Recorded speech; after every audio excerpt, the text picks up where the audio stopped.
Hello friends, good morning. നമ്മുടെ എല്ലാ TV സീരിയലിലേക്ക് എല്ലാവർക്കും സ്വാഗതം. അങ്ങനത്തെ അവർ നമ്മുടെ ചിന്നുകുട്ടിയെ കാണാനായിട്ട് അങ്ങ് വന്നു. ഇറങ്ങിയപ്പോൾ അവിടെയെങ്കിലും ആരെയും കാണുന്നില്ല. അപ്പോൾ രോഹിത്ത് ഇവിടെയെങ്കിലും ആരെയും കാണുന്നില്ലല്ലോ എന്ന് പറഞ്ഞു. പിന്നെ വണ്ടിയിൽ നിന്ന് ഇറങ്ങിയ ഉടനെ സ്വീകരിക്കാൻ ഇത് സബ് ജയിലാണോ എന്ന് ചോദിക്കുക രേവതിക്കുട്ടി. അലിൻ ചേച്ചി, എന്നെ ഈ പെണ്ണിനെ കൂടെ ഇൻസൾട്ട് ചെയ്യിക്കാനാണോ കൊണ്ടുവന്നത് എന്ന് രോഹിത്ത് അന്നേരം ചോദിച്ചു. അപ്പോൾ കോമൺ സെൻസ് ഇല്ലെങ്കിൽ പിന്നെ എന്താ പറയാൻ വയ്യാത്തതെന്ന്, അല്ലെങ്കിൽ നീ ഒന്ന് ആലോചിച്ച് നോക്കിക്കേ, സാമാന്യ ബോധമുള്ള ആരെങ്കിലും ഇങ്ങനെയൊക്കെ സംസാരിക്കുന്നു തോന്നുന്നുണ്ടോ എന്ന് അലീന അന്നേരം അവിടെ ഇരുന്ന് പറഞ്ഞു. ഇത് കേട്ടപ്പോൾ രേവതിക്ക് ഇഷ്ടപ്പെട്ടില്ല. രേവതിക്കുട്ടി ഇങ്ങനെ എന്ന് പറഞ്ഞ് ഇരിക്കും കേട്ടോ. എല്ലാവരും ഇറങ്ങിക്കേ, ഇതന്നെ ഇവിടെ തന്നെ ഇരിക്കുന്ന എല്ലാവരും വാ ഇങ്ങോട്ട് എന്ന് പറഞ്ഞ് നിർബന്ധി വിളിക്കുമ്പോൾ, ഓ നിങ്ങൾ വലിയ ആൾക്കാർ, നിങ്ങൾ വരുന്നുണ്ടെങ്കിൽ വാ, ഞാൻ പോവുകയാണെന്ന് പറഞ്ഞുകൊണ്ട് നമ്മുടെ രേവതിക്കുട്ടി ആദ്യം ഇറങ്ങി അങ്ങ് പോയി. അപ്പോൾ അങ്ങനെ ഇവരങ്ങ് ഇറങ്ങി ചെന്നപ്പോൾ അവിടെ നിന്ന് ഒരു സിസ്റ്റർ വന്നു. ആഹാ, ഇത് ആരൊക്കെയാ? അപ്പോൾ ഞങ്ങളെ മനസ്സിലായോ എന്ന് ചോദിച്ചപ്പോൾ അലീന രേവതിക്കുട്ടിയല്ലേ എന്ന് ചോദിച്ചു കേട്ടോ. അപ്പോൾ അതേ സിസ്റ്റർ എന്ന് അലീന പറഞ്ഞു. വാ കുറേ ആയല്ലോ വന്നിട്ട്. അപ്പം കുറച്ചായെന്ന് പറഞ്ഞു. ഇവരൊക്കെ ആരാന്ന് ചോദിച്ചപ്പം അപ്പോൾ എൻ്റെ സഹോദരങ്ങളാണെന്ന് പറഞ്ഞു. ആണോ? ചിന്നുകുട്ടി എവിടെ സിസ്റ്റർ എന്ന് രേവതിക്കുട്ടി ചോദിച്ചു. രാവിലത്തെ ഭക്ഷണത്തിൻ്റെ സമയമല്ലേ, കഴിച്ചു കഴിഞ്ഞ് എഴുന്നേറ്റെന്ന് തോന്നണം, വാ അകത്തേക്ക് വാ എന്നും പറഞ്ഞ് ഇങ്ങനെ വിളിച്ച് അവരകത്തേക്ക് ചെല്ലുന്നു. അപ്പോഴേക്കും അവിടുത്തെ മെയിൻ മദർമയുടെ അടുത്തേക്ക് ഇവർ ചെന്നു. അപ്പോൾ അവർ ചെന്നപ്പോൾ കൊച്ചിനെ കാണാൻ വന്നതാണെന്ന് പറഞ്ഞു. അപ്പോൾ അവർ അപ്പുറം ഉണ്ടെന്ന് പറഞ്ഞു. പിന്നെ ഇവിടെ വേറൊരു മദർമ്മയുണ്ടല്ലോ, ആ അമ്മ എവിടെയോ പോയിരിക്കുകയാണെന്നും പറഞ്ഞു. അപ്പോൾ ഇന്നല്ലെങ്കിൽ താളെ തിരിച്ചു വരും, 5 ദിവസമായി പോയിട്ട് വയനാട് വരെ പോയതാ എന്നൊക്കെ ഇങ്ങനെ പറഞ്ഞു കേട്ടോ. അപ്പോൾ ഒരു ധ്യാനത്തിന് പോയ ഇതൊക്കെ പറയുവാണ്. അങ്ങനെ നമ്മുടെ അലീന എല്ലാ കാര്യങ്ങളും ഇവർക്ക്, അതായത് അലീനയ്ക്കും ബബിതയ്ക്കും കൃഷ്ണയ്ക്കും ഒക്കെ പറഞ്ഞു കൊടുക്കുവാണ്. അപ്പോൾ ഈ കൂടെ വന്നവർ ആരാണ് എന്താണ് എന്നൊക്കെ ആ മദർമ്മ ചോദിച്ചു കഴിഞ്ഞപ്പം ഇത് രോഹിത്ത് പാലായിൽ ഞാൻ ജോലിക്ക് നിൽക്കുന്ന വീട്ടിലെ ഹൗസ് ഓണറുടെ മകനാണെന്നൊക്കെ പറഞ്ഞു. ഇത് ബബിത, ഇവൻ്റെ നേരെ ഇളയതാ, ഇത് കൃഷ്ണജ, അപ്പോൾ ബബിതയുടെ അനിയത്തിയാ എന്നൊക്കെ പറഞ്ഞ് പരിചയപ്പെടുത്തി. അപ്പോൾ എല്ലാവരെയും കണ്ടതിൽ വളരെ സന്തോഷം കേട്ടോ, ഇത്രയും പേരെ കാണുമ്പോൾ ചിന്നക്കുട്ടിക്ക് ഭയങ്കര സന്തോഷമായിരിക്കും എന്ന് പറഞ്ഞു. അപ്പോൾ അവൾ എവിടെയാണെന്ന് ചോദിച്ചു.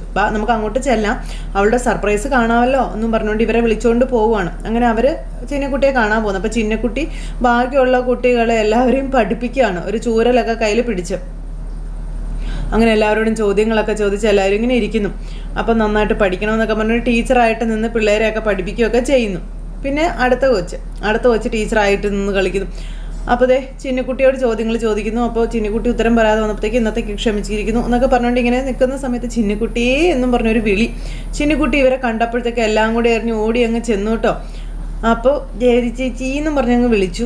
നീ എന്നെ മറന്നില്ലല്ലോ ഒരു ചക്കരക്കുട്ടി, ഒരു ഉമ്മ നീ എന്നും പറഞ്ഞ് രേവതിക്കുട്ടി ഓടി ചെന്ന് കെട്ടിപ്പിടിച്ചു കേട്ടോ. അപ്പോൾ അലീനാൻറ്റി വന്നില്ലേ? അപ്പോൾ വന്നിട്ടുണ്ടല്ലോ, സിസ്റ്ററോട് വർത്താനം പറയാ, ഇപ്പോൾ വരുവേ എന്നും പറഞ്ഞിങ്ങനെ നിൽക്കുന്നു. അപ്പോൾ അങ്കിളും ആൻറ്റിയും വന്നില്ലേ? മാമച്ചനങ്കിളാണോ? അവര്? അപ്പോൾ ഇല്ലട മുത്തേ, അവരടുത്ത പ്രാവശ്യം വരും കേട്ടോ. ഇങ്ങനെ ഇവരൊക്കെ ആയിട്ട് ഇങ്ങനെ വർത്തമാനമൊക്കെ പറയുന്നു. അപ്പോൾ ഈ ചിന്നുകുട്ടിയെ കണ്ടപ്പോൾ അവർക്ക് ഭയങ്കരമായിട്ട് ഇഷ്ടമായി ബബിതയ്ക്കൊക്കെ. അപ്പോൾ ഹായ് എന്നും പറഞ്ഞുകൊണ്ട് നമ്മുടെ രോഹിത്ത് ചെന്നു, ബബിത ചെന്നു. അപ്പോൾ ആരാ എന്നാ എന്നൊക്കെ ഇങ്ങനെ ചോദിച്ചു. അപ്പോൾ ഇവർ ഓരോരുത്തരായിട്ട് പരിചയപ്പെടുത്തും. അങ്ങനെ രോഹിത്ത് അങ്കിളാണെന്നും ഇത് ബബിത ആൻറ്റി ആണെന്നും അങ്ങനെ ഓരോരുത്തരെ പറഞ്ഞ് പരിചയപ്പെടുത്തി കൊടുക്കും. അപ്പോഴത്തേക്ക് നമ്മുടെ അലീന വന്നു, ഓടി ചെന്ന് കൊച്ചിനെ അങ്ങ് എടുത്തു.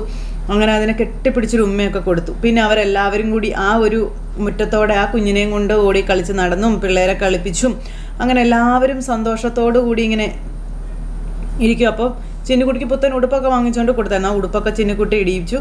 അങ്ങനെ അവരവിടെ സന്തോഷമായിട്ടിരിക്കുന്നു. ഈ ഒരു സമയം പിന്നെ കാണുന്നത് നമ്മുടെ ബാലേട്ടനെയും അതുപോലെ തന്നെ ഗോവർദ്ധനെയുമാണ്. അപ്പോൾ അവർ രണ്ടുപേരും കൂടെ അതുവഴി വന്നപ്പോൾ അലീനയും പിള്ളേരെയും കണ്ടു. അപ്പോൾ ഗോവർദ്ധൻ കാണിച്ചു കൊടുക്കും, അതേ ബാലേട്ട അലീനയും നമ്മുടെ പിള്ളേരും ഒക്കെ. അപ്പോൾ അച്ഛൻ്റെ കാറ് എന്നും പറഞ്ഞുകൊണ്ട് അലീന കാണിച്ചു കൊടുക്കുന്നു. അപ്പോൾ അലീന കാണിച്ചു കൊടുത്തു. ഇവരെല്ലാവരും അച്ഛനെ കണ്ടു. അച്ഛൻ അന്നേരം ഇങ്ങോട്ട് വന്നു. ഇതെന്താ വെച്ചാൽ ഇതൊരു സർപ്രൈസ് ആയിപ്പോയല്ലോ അച്ഛാ, എന്താ നിങ്ങൾ ഇവിടെ വന്നേന്ന് ചോദിച്ചു. അപ്പോൾ അത് തന്നെ ഞാനും ചോദിക്കുന്നത്, നിങ്ങളെങ്ങനെ ഇവിടെ വന്നേ എന്ന് അലീനയോട് ബാലേന്ദ്രൻ ചോദിക്കാം. അപ്പം ഞങ്ങൾ ചിന്നുമോളെ കാണാൻ വന്നതാ കൊല്ലത്ത്. അച്ഛൻ ചിന്നുമോളെ കണ്ടിട്ടില്ലല്ലോ, ഇതാണ് ചിന്നുമോളെന്നും പറഞ്ഞുകൊണ്ട് പരിചയപ്പെടുത്തി കൊടുക്കണം. അപ്പോഴത്തേക്ക് രോഹിത്ത് എടുത്തുകൊണ്ട് ചെന്നു ബാലേട്ടൻ്റെ അടുത്തേക്ക്. അപ്പോൾ നമ്മുടെ ബാലൻ ത്യാഗഭവൻ ഓർഫണേജിൽ നിന്ന് അതന്നെ അച്ഛാ, നല്ല മെമ്മറി ആണല്ലോ. അപ്പം നീ പറഞ്ഞതൊന്നും എനിക്ക് പെട്ടെന്ന് മറക്കാൻ പറ്റുന്നതല്ലല്ലോ എന്ന് ബാലേട്ടൻ അന്നേരം പറയാട്ടോ. അപ്പോൾ ഇതാരാ എന്ന് ചിന്നുകുട്ടി ചോദിച്ചു. അപ്പം ഇതാണ് ഞങ്ങളുടെ എല്ലാം അച്ഛൻ. അപ്പോൾ എൻ്റെയും അലീന ചേച്ചിയുടെയും ബബിതയുടെയും കൃഷ്ണയുടെയും ഒക്കെ അച്ഛനാണെന്ന് രോഹിത്ത് കൊച്ചിനോട് പറഞ്ഞു. അപ്പം അച്ഛൻ്റെ പേരെന്താ എന്ന് കുഞ്ഞ് ചോദിക്കുമ്പം ബാലചന്ദ്ര മേനോൻ. ബാലേന്ദ്രനാണോ? അപ്പം അതന്നെ, ബാലേന്ദ്രമോൻ. അപ്പം അങ്ങനെ കുഞ്ഞു പറയുന്നൊക്കെ കേട്ട് ഇങ്ങനെ ചിരിച്ചുകൊണ്ടിരിക്കും. അപ്പോൾ ചിന്നുമോൾ ഹാപ്പി അല്ലേ? ഇത്രയും ചേച്ചിമാരെ കിട്ടിയില്ലേ? പിന്നെ ഈ കുഞ്ഞങ്കിളിനെയും കിട്ടിയില്ലേ എന്ന് ബാലേട്ടൻ ചോദിക്കുമ്പം കുഞ്ഞങ്കിളോ, ഇതാണോ കുഞ്ഞങ്കിള് എന്നൊക്കെ മോള് ചോദിക്കുക. അപ്പം അതാടാ കണ്ണ, ഞാൻ തന്നെയാണ് കുഞ്ഞങ്കിള്. അപ്പം അച്ഛനെന്താ ഇതുവഴിയൊക്കെ വന്നതെന്ന് ചോദിച്ചു കേട്ടോ. അപ്പോൾ അത് ഞങ്ങൾ വേറൊരു സ്ഥലം വരെ പോവുകയാണെന്ന കാര്യം ബാലേട്ടൻ ഇങ്ങനെ പറയുക. അപ്പോൾ ബാലേട്ടൻ പറയുമ്പോഴത്തേക്കും ഗോവർദ്ധൻ അങ്ങോട്ടേക്ക് ഇറങ്ങി വന്നു. അപ്പോൾ ഫോണിലായിരുന്നു ഗോവർദ്ധൻ. അപ്പോൾ ഇന്നലെയൊക്കെ എവിടെയായിരുന്നു അച്ഛൻ? ഇന്നലെ ഞങ്ങൾ ഊട്ടി, നീലഗിരി, കോട്ടഗിരി, മേട്ടുപ്പാളയം എന്നൊക്കെ പറഞ്ഞ ബാലേട്ടൻ. അപ്പോഴത്തേക്കും അലീനയ്ക്ക് കാര്യം മനസ്സിലായി. അങ്ങനെ കുറേ സ്ഥലങ്ങളിൽ കറങ്ങി. അപ്പോൾ തിരക്കിട്ടൊരു ടൂർ പരിപാടി അല്ലേ അച്ഛാ? ഇനി എങ്ങോട്ടാണെന്ന് ബബിത ചോദിച്ചു. സുൽത്താൻ ബത്തേരി, ആലപ്പുഴ, ചാകര. അങ്ങനെയൊക്കെ തന്നെയാ. ശരിക്കും അച്ഛൻ എങ്ങോട്ട് പോവുകയാണെന്ന് ചോദിച്ചു രോഹിത്. അപ്പം കഴക്കൂട്ടം വരെയാണെന്ന് പറഞ്ഞു. കഴക്കൂട്ടത്തോ? അവിടെ എന്നാത്തിനാ പോണേ? അവിടുന്ന് 2 പെമ്പിള്ളേർ ചങ്ങല പൊട്ടിച്ച് ചാടിപ്പോയിട്ടുണ്ട്. തിരിച്ചവിടെ എത്തിക്കാൻ എന്തെങ്കിലും വഴിയുണ്ടോ നോക്കട്ടെ എന്ന് പറഞ്ഞു. നോക്കണ്ടങ്ങളെ, അവരെ ഇനി പിടിച്ച പിടി കിട്ടത്തില്ല, കൈവിട്ട് പോയി എന്ന് നമ്മുടെ രേവതിക്കുട്ടി പറയാം. ആണോ? എന്നാലും ഒന്ന് ശ്രമിച്ച് നോക്കാന്നേ നമുക്ക്. അപ്പം അച്ഛൻ എന്തിനാ ഇവിടെ കാറ് നിർത്തിയത്? ഞങ്ങളെ കണ്ടിട്ടാണോ എന്ന് ചോദിക്കുമ്പം ഞങ്ങൾ ആഹാരം കഴിക്കാൻ വേണ്ടി ഇവിടെ വണ്ടി നിർത്തിയതല്ലേ, അപ്പോഴല്ലേ നിങ്ങളെ കണ്ടതെന്ന് ബാലേട്ടൻ ഇങ്ങനെ പറയാം. അപ്പോഴത്തേക്ക് നമ്മുടെ അലീന ഗോവർദ്ധൻ്റെ അടുത്തേക്ക് പോകണം. അപ്പോൾ ഗോവർദ്ധൻ ഇങ്ങനെ അവിടെ നിൽക്കുവാണ്. അലീന ഗോവർദ്ധൻ്റെ അടുത്തേക്ക് ചെന്നിട്ട് അങ്കളെ എന്നും പറഞ്ഞ് വിളിച്ചു കേട്ടോ. അപ്പോൾ ബാലേട്ടൻ, നിങ്ങളിനി എങ്ങോട്ടാ? ഇവളെ അവിടെ കൊണ്ടുവന്ന് വിടണം, ത്യാഗഭവനെ കൊണ്ട് വിട്ടിട്ട് ഞങ്ങൾ തിരിച്ചു പോകുമെന്ന് രേവതിക്കുട്ടി പറഞ്ഞു. എന്നാൽ പിന്നെ സമയം കളയണ്ട വിട്ടോ, എറണാകുളത്തേക്ക് എന്നാലും തിരിച്ചു പോകണ്ടേന്ന് ചോദിച്ചു. പോകണം, രാത്രിക്ക് മുന്നേ എത്തണമെന്ന് അങ്കിളും ആൻറ്റിയും ഓർഡർ ഇട്ടേക്കുന്നതെന്ന് രേവതിക്കുട്ടി പറയാം. ഇപ്പം തന്നെ മണി 2:30 ആയല്ലോ എന്ന് പറഞ്ഞു. ആ സമയത്ത് അലീന ചേച്ചി നമുക്ക് പോവാമെന്ന് പറഞ്ഞു രേവതിക്കുട്ടി. അപ്പോൾ എന്നും പറഞ്ഞ് അലീന ഇങ്ങനെ ഗോവർദ്ധൻ്റെ അടുത്തേക്ക് അടുത്ത് നിന്ന് ഇവിടേക്ക് വരിക കേട്ടോ. അപ്പം ബാലേട്ടൻ ഇങ്ങനെ എന്തൊക്കെയോ ആലോചിച്ച് നിൽക്കുന്നു. അലീനയ്ക്ക് കാര്യങ്ങൾ ഏകദേശമൊക്കെ മനസ്സിലായി. എല്ലാം ചോദിച്ച് മനസ്സിലാക്കിയോ എന്ന് ബാലേട്ടൻ ചോദിക്കുമ്പോൾ, നാളെ അച്ഛൻ അങ്ങോട്ടേക്ക് വരുമല്ലോ പാലായിക്ക് ഇല്ലേ? അപ്പം മിക്കവാറും വരാം, നോക്കാം എന്നും പറഞ്ഞ് ഇങ്ങനെ നിൽക്കുന്നു. എന്ന് പറഞ്ഞാൽ ഞങ്ങൾ പൊയ്ക്കോട്ടെ അച്ഛാ, എന്നാൽ ശരി എന്നും പറഞ്ഞ് അവരങ്ങ് പോയി കഴിഞ്ഞപ്പോഴേക്കും ബാലേട്ടൻ അവർക്ക് ടാറ്റയൊക്കെ കൊടുത്ത് ഇങ്ങനെ അവിടെ നിൽക്കുവാണ്. അങ്ങനെ അവർ പോയി കഴിഞ്ഞപ്പം അവരെന്തിനാ ഇവിടെ വന്നീന്ന് ചോദിച്ചു ഗോവർദ്ധൻ ബാലേട്ടനോട്. ഇതൊക്കെ ഓരോരോ കൊച്ചു അത്ഭുതങ്ങളാണല്ലോ, അറിഞ്ഞോ അറിയാതെയോ മനുഷ്യർക്കിടയിൽ എന്തെല്ലാം സംഭവങ്ങൾ നടക്കുന്നു. ആ കുഞ്ഞേതാ ബാലേട്ടാന്ന് ചോദിക്കുമ്പം അത് വേറൊരു അലീനയാണ് എന്ന് പറഞ്ഞു. അപ്പോൾ ഓർഫണാണോ? അപ്പോൾ ബാലേട്ടൻ ഒന്ന് ചിരിച്ചു. ഏതോ ഒരമ്മ പ്രസവിച്ച് അനാഥാലയത്തിൽ ഉപേക്ഷിച്ച ഒരു കുഞ്ഞ് അലീനയ്ക്കൊപ്പം കഴക്കൂട്ട ഓർഫനേജിലുണ്ടായിരുന്ന, ഇപ്പം കിളിവന്നൂരിലെ ത്യാഗഭവൻ എന്ന ഓർഫനേജിലാണുള്ളത് എന്ന് പറയുമ്പോൾ ആ കുഞ്ഞിനെയൊക്കെ എങ്ങനെ ഉപേക്ഷിക്കാൻ തോന്നുന്നു? വളർത്താൻ ഭയപ്പെടുന്നത് കൊണ്ട് ഉപേക്ഷിക്കുന്നു എന്നും പറഞ്ഞ് നമ്മുടെ ബാലേട്ടൻ ഇങ്ങനെ നിൽക്കുക. തന്നോട് അലീന ചോദിച്ചില്ലേ ഇന്നലെ എവിടെയായിരുന്നു എന്ന് ചോദിച്ചു. ഞാൻ പറഞ്ഞു ഊട്ടിയിലായിരുന്നെന്ന്. കൊള്ളാം, അവൾക്ക് അത്രയും കിട്ടിയാൽ മതി, ബാക്കി ഊഹിച്ചവൾ എടുക്കും. താൻ വാ പോയി ഭക്ഷണം കഴിക്കാമെന്ന് പറഞ്ഞാൽ അവർ ഭക്ഷണം കഴിക്കാൻ പോവുക. അത് കഴിഞ്ഞപ്പോൾ ത്യാഗഭവനിലെത്തി. അപ്പം ചിന്നിമോള് ചോദിച്ചു, നിങ്ങൾ തന്നെ ആരും ഇവിടെ ഇറങ്ങാത്തേ? അപ്പം ഇറങ്ങണമെന്ന് ചോദിച്ചു കൃഷ്ണമോള്. ഇറങ്ങണം എന്ന് പറഞ്ഞിട്ടിരിക്കുക. ഇപ്പം മേടിച്ച സാധനങ്ങൾ, അതായത് കളിപ്പാട്ടങ്ങൾ മുഴുവനും നമ്മുടെ ചിന്നിമോളുടെ കയ്യിലേക്ക് കൊടുത്തു. അപ്പം ഞങ്ങളിവിടെ ഇറങ്ങിക്കഴിഞ്ഞാൽ എന്ത് ചെയ്യും? ഞങ്ങൾ എവിടെ നിൽക്കും എന്നൊക്കെ ഇങ്ങനെ ചോദിച്ചു. ഞങ്ങളിവിടെ നിർത്തുമോ എന്നൊക്കെ ഇങ്ങനെ അന്നേരം കൃഷ്ണമോളും ബബിതയൊക്കെ ചോദിക്കുമ്പം ഇവിടെ മൊത്തം പിള്ളേരാ, പിന്നെ നിങ്ങൾ എവിടെ കിടക്കും എന്നിങ്ങനെ ചിന്നിമോള് ചോദിക്കുക.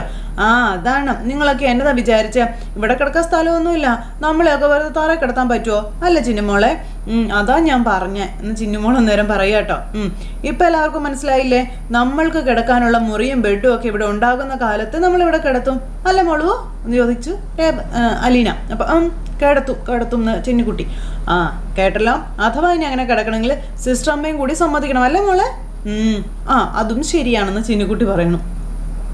അങ്ങനെയാണെങ്കിലേ നമുക്ക് ഇറങ്ങാം അല്ലേ എന്ന് ചോദിച്ചപ്പോൾ ഇറങ്ങാമെന്ന് പറഞ്ഞു. അങ്ങനെ അതേ കുഞ്ഞിനെയും കൊണ്ട് ഇവർ ചെല്ലുന്നു. അങ്ങനെ ചിന്നിമോളും ഇതെല്ലാം മേടിച്ച് നമ്മുടെ മദറമ്മയുടെ അടുത്തേക്ക് ചെല്ലുമ്പോൾ മദറമ്മയാണെന്നുണ്ടെങ്കിൽ ഇതെന്താ ചിന്നിക്കുട്ടി, കൊള്ളാമല്ലോ, ഇത് കുറേ സമ്മാനം ഉണ്ടല്ലോ, ചിന്നിക്കുട്ടിക്ക് കോളടിച്ചല്ലോ, പോയിട്ട് നല്ല സന്തോഷമായിരുന്നോ?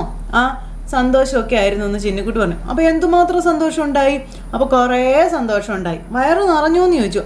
സന്തോഷം കിട്ടിയോ വയറൊന്നും അറിയോ? ഫുഡ് കഴിക്കണ്ടേ എന്ന് ചിന്നിക്കുട്ടി അന്നേരം ചോദിക്കാം. അപ്പോൾ ഈ സിസ്റ്ററിന് ഒന്നും അറിഞ്ഞുകൂടുന്നേ, സന്തോഷം കൊണ്ട് അങ്ങനെ വയറെന്ന് അറിയുന്നേ, ഫുഡ് കഴിക്കണമെന്നേ. അപ്പോൾ പിന്നെ അല്ലാതെന്ന് അവരും ശരിയാ, എല്ലാവരും അവിടെ തന്നെ നിൽക്കാതെ കയറി വാ എന്നും പറഞ്ഞ് ഇങ്ങനെ ഇവരെ അകത്തേക്ക് വിളിക്കുന്നു. അങ്ങനെ ഇവരെല്ലാവരും അകത്തേക്ക് കയറി ചെല്ലും കേട്ടോ. അപ്പോൾ ഇവരെല്ലാവരും കൂടി അകത്തേക്ക് കയറി ചെന്ന സമയത്ത് നമ്മുടെ ചിന്നുകുട്ടിയുടെ കാര്യങ്ങളൊക്കെ ഇവരോട് പറയാനായിട്ടൊക്കെ ആരുതേ. അപ്പം സിസ്റ്ററെ ഇത് കണ്ടോ എന്ന് പറഞ്ഞ് കാണിച്ചു കൊടുക്കുക. ആഹാ, ഞാൻ മേടിച്ചതാ എന്നൊക്കെ പറഞ്ഞുകൊണ്ട് ചിന്നുകുട്ടി ഇങ്ങനെ പറയുവാണ്. ആ സമയം ഇതും ഞാൻ വാങ്ങിച്ച, ഇതൊക്കെ ഞാൻ മേടിച്ചതാ, അപ്പം ഇത് എൻ്റെയാന്ന് കൃഷ്ണ പറഞ്ഞു. അപ്പം ഞാനല്ലേ മേടിച്ചത്, എൻ്റെ അല്ലേ എന്ന് ചോദിച്ചപ്പോഴത്തേക്കും ചിന്നുകുട്ടിക്ക് വിഷമമായിട്ടോ. അപ്പോൾ അതെനിക്ക് വേണമായിരുന്നു, അല്ലെങ്കിൽ വേണ്ട, ചേച്ചിക്ക് വേണമെങ്കിൽ ചേച്ചി എടുത്തോളാൻ പറഞ്ഞു. അപ്പം അച്ചടി ചക്കര എനിക്ക് വേണ്ട കേട്ടോ, എൻ്റെ പൊന്നിന് തരാൻ വേണ്ടി മേടിച്ചല്ലേ എന്ന് കൃഷ്ണമോള് പറഞ്ഞു. അപ്പോൾ കുറേ വാങ്ങിച്ചിട്ടുണ്ടല്ലോ ചിന്നുകുട്ടി, അത് വേണോ ഇത് വേണോ എന്നൊക്കെ പറഞ്ഞ് വാങ്ങിപ്പിച്ചതാണോ എന്ന് ചോദിച്ചപ്പം അല്ലെന്നേ, ഓരോന്ന് ചൂണ്ടിക്കാണിച്ച് കൊടുത്തിട്ട് വേണോന്ന് ചോദിക്കുമ്പം ഇവൾക്ക് അതൊന്നും വേണ്ട, ഇതൊക്കെ കൂട്ടുകാർക്കെല്ലാം കളിക്കാൻ കൊടുക്കണം കേട്ടോ, അപ്പം ഞാൻ കൊടുത്തോളാമെന്ന് പറഞ്ഞു. അപ്പം യച്ചുവിനും കൊടുക്കാം, ജിനീഷിനും കൊടുക്കാം, എല്ലാവർക്കും കൊടുക്കാമെന്ന് പറഞ്ഞു. അങ്ങനെ എല്ലാവർക്കും കൊടുക്കണം കേട്ടോ, അവർക്ക് ആർക്കും വേറൊന്നും ഇല്ലല്ലോ, ചിന്നുകുട്ടി കൊടുക്കണതല്ലേ ഉള്ളൂ എന്ന് പറഞ്ഞു. അങ്ങനെ ചിന്നുകുട്ടിയെയും കൊണ്ട് അവരങ്ങോട്ടേക്ക് പോയി. അപ്പോൾ ചിന്നുകുട്ടിയെയും കൊണ്ട് അവരങ്ങ് പോയപ്പോൾ ബബിതയും കൃഷ്ണയും രോഹിത്തും ആ കൂടെ അങ്ങ് പോയിട്ടോ. ഈ സാധനമൊക്കെ കൊണ്ട് കൊടുക്കാനായിട്ട് രേവതിക്കുട്ടിയും പോയി. ആ സമയത്ത് എല്ലാവരും എൻ്റെ കൂടെ പോരെന്നും പറഞ്ഞു രേവതിക്കുട്ടി ഇങ്ങനെ നിൽക്കുമ്പം, എന്താ ഗമ, ഇവളാണ് എല്ലാത്തിൻ്റെ മേലധികാരി അല്ലേ, അപ്പോൾ ആരെ പറ്റിയാ എന്നിങ്ങനെ രേവതിക്കുട്ടി ചോദിച്ചപ്പോൾ ഒന്നും ഇല്ലേ, ഞങ്ങളങ്ങ് പൊക്കോട്ടെ എന്നും പറഞ്ഞുകൊണ്ട് നമ്മുടെ രോഹിത്ത് എന്നെ ചെയ്യാൻ ഇവരെ അല്ലേ ചിന്നുകുട്ടി എന്നും പറഞ്ഞുകൊണ്ട് അവരങ്ങ് പോണു. ഈ സമയത്ത് അലീനയും മദറമ്മയും കൂടെ രേവതിക്കുട്ടി ഒരു ദിവസം ഫോൺ വിളിച്ച് എന്നോടൊരു കാര്യം പറഞ്ഞായിരുന്നു. അപ്പം ചിന്നുകുട്ടി അഡോപ്റ്റ് ചെയ്യാൻ ഒരു ലേഡി വരുന്ന കാര്യമല്ലേ എന്ന് ചോദിച്ചപ്പം അതെന്ന് പറഞ്ഞു. അഡോപ്റ്റ് ചെയ്യാനല്ല, അവർക്ക് നിയമപരമായി അത് പറ്റത്തില്ലല്ലോ, ചിന്നുകുട്ടിയുടെ സ്പോൺസർഷിപ്പ് ആ ലേഡി ഏറ്റെടുക്കാമെന്നാണ് പറഞ്ഞത്. അതായത് വിദ്യാഭ്യാസം, മറ്റു ചെലവുകൾ, അങ്ങനെയുള്ള കാര്യങ്ങളൊക്കെ. അപ്പോൾ സ്പോൺസർഷിപ്പൊക്കെ എനിക്കറിയാം, ആ പേരിൽ കുട്ടി ഇടയ്ക്കിടയ്ക്ക് കൂട്ടിക്കൊണ്ടു പോയി കൂടെ താമസിപ്പിക്കുന്നവരൊക്കെ ഉണ്ട്. ചിന്നുമോളെ അങ്ങനെ ആർക്കും കൊടുക്കല്ലേ സിസ്റ്ററെ, അക്കാര്യം ബ്രിജിത മാമി എന്നെ പറഞ്ഞ് ഏൽപ്പിച്ചിരുന്നതാണെന്ന് പറഞ്ഞു. അവൾക്ക് നല്ലത് വരണമെന്ന് മാത്രമേ ഞങ്ങൾ ഉദ്ദേശിച്ചിട്ടുള്ളൂ എന്ന കാര്യങ്ങൾ ഇങ്ങനെ പറയുമ്പം, സ്നേഹനികേതനത്തിലുണ്ടായിരുന്ന മറ്റു കുട്ടികളെ പോലെയല്ല ചിന്നുമോള് വന്നതെന്നും ഒരു കന്യാസ്ത്രീ കോൺവെൻറ്റിൽ കൊണ്ടുവന്ന് ഏൽപ്പിച്ചിട്ട് പോയതാണെന്നും കഴക്കൂട്ടത്ത് കോൺവെൻറ്റിൻ്റെ ആ ഒരു മറ്റൊരു പരിധിയിൽപ്പെട്ട മറ്റൊരു കോൺവെൻറ്റിൽ നിന്നാണ് കൊണ്ടുവന്നെന്ന് പറഞ്ഞു. അപ്പോൾ ഞങ്ങൾക്ക് ഇതിൻ്റെ കൂടുതൽ വിവരങ്ങളൊന്നും അറിയത്തില്ലല്ലോ നീ മദർ അന്നേരം പറഞ്ഞു. കഴക്കൂട്ടത്തെ കോൺവെൻറ്റുകാരെ എപ്പോൾ തിരിച്ച് ചോദിച്ചാലും നമ്മൾ തിരിച്ച് ഏൽപ്പിക്കണമെന്ന് അലീന പറയുവാണ്. എന്ന് വെച്ചാൽ അതിനർത്ഥം തിരിച്ച് ചോദിക്കുമെന്നുള്ളതല്ല, അവൾ ഇവിടെ വരുന്നതാണ് അവർക്ക് താല്പര്യമെന്ന് പറഞ്ഞു. അപ്പോൾ അത് മനസ്സിലായി. അലീനയുടെ സമ്മതം ഇല്ലാതെ ഞങ്ങളൊന്നും ചെയ്യത്തില്ല എന്നാ മദർ പറഞ്ഞു. അപ്പോൾ താങ്ക് യു സിസ്റ്റർ എന്നും പറഞ്ഞ് അലീന അവിടെ നിന്ന് പോവുക. പിന്നെ രേവതിക്കുട്ടിയും അവരെല്ലാവരും അവിടെ സംസാരിച്ചുകൊണ്ടിരിക്കുമ്പോൾ നമ്മുടെ രോഹിത്ത് ചിന്നുകുട്ടിയെയും കൊണ്ട് വണ്ടിയിൽ വന്നിരുന്നു. അങ്ങനെ നമ്മുടെ ചിന്നുകുട്ടിയെ വണ്ടി ഓടിക്കാനൊക്കെ പഠിപ്പിക്കുന്ന പോലെയൊക്കെ ഇങ്ങനെ ഇരിക്കും കേട്ടോ. അങ്ങനെ ഇവർ വർത്താനമൊക്കെ പറഞ്ഞ് അങ്ങനെ ഇരിക്കുന്നു. ഈ സമയത്ത് അവർ യാത്ര പറഞ്ഞ് ഇറങ്ങുവാണ് പോരാൻ വേണ്ടിയിട്ട്. അപ്പോൾ ഇവിടെ വന്നതിൽ ഒരുപാട് സന്തോഷമാണ് എന്നൊക്കെ ഇങ്ങനെ പറഞ്ഞു. അപ്പോൾ നിങ്ങൾ വന്നതിൽ ഞങ്ങൾക്ക് ഒരുപാട് സന്തോഷമുണ്ട്, ഇടയ്ക്കൊക്കെ വരണം എന്നൊക്കെ പറഞ്ഞിങ്ങനെ ആ ഒരു സംസാരത്തിനിടയിൽ ഇനി സ്പോൺസർഷിപ്പ് എന്ന് പറഞ്ഞ് ആര് വന്നാലും പറയണേ എന്ന് രേവതിക്കുട്ടി പറഞ്ഞു. അപ്പോൾ അതൊക്കെ ഞങ്ങൾ പറയാതിരിക്കുമോ, അതൊക്കെ ഞങ്ങൾ പറയും കേട്ടോ എന്ന് പറഞ്ഞു. ചിന്നുമോള് ഞങ്ങളുടെ എല്ലാവരുടേതുവാ, അവൾക്ക് പുറത്തുനിന്നൊരു അവകാശം വേണ്ട, അവൾ ഇവിടെ വളർന്നോട്ടെ എന്ന് അലീന പറഞ്ഞു. രേവതിക്കുട്ടിയും ഞങ്ങൾക്കും അവളെ വിട്ടുകൊടുക്കാൻ ഇഷ്ടമുണ്ടായിട്ടൊന്നും അല്ല, പിന്നെ അവൾക്ക് നല്ലൊരു ജീവിതം കിട്ടണം എന്നുള്ളൊരാഗ്രഹം കൊണ്ടാണ് നാം മദർ പറയുവാണ്. അപ്പോൾ പോകുവാണേ എന്ന് ബബിത പറഞ്ഞു. പോട്ടെ, പറ്റി ഇനിയും വരാവേ എന്ന് കൃഷ്ണ പറഞ്ഞു. അപ്പോൾ പറ്റുമല്ലോ, അലീന ഉള്ളപ്പോൾ ആ കൂടെ ഇനിയും വരാമല്ലോ എന്നാ ചേച്ചി മദർമാരിങ്ങനെ പറഞ്ഞു. അപ്പോൾ ശരി സിസ്റ്റർ എന്നാൽ ഞങ്ങൾ ഇറങ്ങുകയാണേ എന്നും പറഞ്ഞ് യാത്ര പറഞ്ഞ് അവരിറങ്ങുന്നു. അപ്പോഴത്തേക്കും ചിന്നിക്കുട്ടി രോഹിത്തിൻ്റെ കൂടെ ഇരുന്ന് ഇങ്ങനെ വണ്ടി ഓടിച്ചൊക്കെ ഇരിക്കുമായിരുന്നു. അപ്പോൾ ചിന്നിക്കുട്ടി വാ എന്നും പറഞ്ഞാൽ മദർ അങ്ങോട്ടേക്ക് ചെന്നു. അപ്പോൾ മദർ അങ്ങോട്ടേക്ക് വന്ന സമയത്ത് ഇവളാ കാർ ഓടിക്കുന്നത്, ഞാനെല്ലാം പഠിപ്പിച്ചു, ഞങ്ങളുടെ കൂടെ വരുവാ എന്ന് രോഹിത്ത്. അപ്പോൾ ഇല്ല, ചുമ്മാ പറയുക എന്ന് ചിന്നുകുട്ടി ഇങ്ങനെ പറഞ്ഞു. അപ്പോൾ നമുക്ക് പോയേക്കാന്നേ. അപ്പോൾ വേണ്ടാന്ന് ചിന്നുകുട്ടി. അപ്പോൾ പോണെങ്കിൽ പോയിക്കോ ചിന്നുകുട്ടി, നാളെ വന്നാൽ മതി എന്ന് പറയുമ്പോൾ വേണ്ട ഞാൻ ഇറങ്ങുവാ എന്ന് ചിന്നുകുട്ടി ഇങ്ങനെ മദർമാരോട് പറഞ്ഞു. എന്നാൽ ഇറക്കാം ബാ എന്നും പറഞ്ഞ് അങ്ങനെ നമ്മുടെ രോഹിത്ത് വണ്ടിയിൽ നിന്ന് കൊച്ചിനെ ഇറങ്ങുന്നത്. അപ്പോഴത്തേക്കും ചിന്നുകുട്ടിക്ക് ഭയങ്കര സങ്കടമായി. ചിന്നുകുട്ടിയുടെ മുഖമൊക്കെ വല്ലാതായിട്ട് ഇരിക്കും കേട്ടോ. അപ്പോൾ എല്ലാവരും യാത്രയാക്കാനായിട്ട് വന്നു. അപ്പോൾ ചേച്ചി പോയിട്ട് വരാമെന്നും പറഞ്ഞ് എല്ലാവർക്കും ഉമ്മയൊക്കെ കൊടുത്തു. അങ്ങനെ പോട്ടെ മോളെ എന്നും പറഞ്ഞ് അവരും ചിന്നുകുട്ടിക്ക് കെട്ടിപ്പിടിച്ച് ഉമ്മയൊക്കെ കൊടുത്തു. അപ്പോൾ അങ്ങനെ എല്ലാവരും ടാറ്റയൊക്കെ കൊടുത്ത് നമ്മുടെ ചിന്നുകുട്ടിയോട് യാത്ര പറഞ്ഞ് അവരെല്ലാവരും ഇങ്ങനെ അങ്ങ് പോരുവാണ്. അങ്ങനെ അവരെ ടാറ്റ കൊടുത്ത് നമ്മുടെ ചിന്നുകുട്ടി ഉമ്മയൊക്കെ കൊടുത്ത് പറഞ്ഞയച്ചു. അപ്പോൾ അങ്ങനെ ഒരു സിറ്റുവേഷനും കാര്യങ്ങളും ഒക്കെ ആയിട്ട് ഇന്നത്തെ നമ്മുടെ കഥ അവസാനിച്ചു. ഇതിനിടയിൽ അലീനയുടെ യഥാർത്ഥ അവകാശിയെ കണ്ടുപിടിക്കാൻ പോകുന്ന സമയത്ത്, അല്ലെങ്കിൽ യഥാർത്ഥ അച്ഛനെ തേടിയുള്ള യാത്രയിൽ അലീന ബാലചന്ദ്രൻ്റെ മുന്നിൽ വന്ന് പെടുമ്പോൾ ബാലചന്ദ്രൻ ഒരു നിമിഷത്തേക്ക് പകച്ചു, എന്താകും അല്ലെങ്കിൽ എന്താണ് എന്നിങ്ങനെ ആലോചിച്ച്. പക്ഷേ അതൊക്കെ തരണം ചെയ്ത് നമ്മുടെ ബാലേട്ടൻ പോന്നു. പക്ഷേ അലീനയ്ക്ക് കാര്യങ്ങളെല്ലാം മനസ്സിലായി. അപ്പോൾ അങ്ങനെയൊക്കെ ഒരു സിറ്റുവേഷനും കാര്യങ്ങളൊക്കെ ആയിരുന്നു ഇന്നത്തെ എപ്പിസോഡിൽ ഉണ്ടായിരുന്നത്. അപ്പോൾ ആരും മിസ് ചെയ്ത് കളയാതെ കാണുമെന്നുള്ള പ്രതീക്ഷയോടെ നിർത്തുക കേട്ടോ. വീണ്ടും കാണുന്നത് വരെ എല്ലാവർക്കും ടാറ്റാ.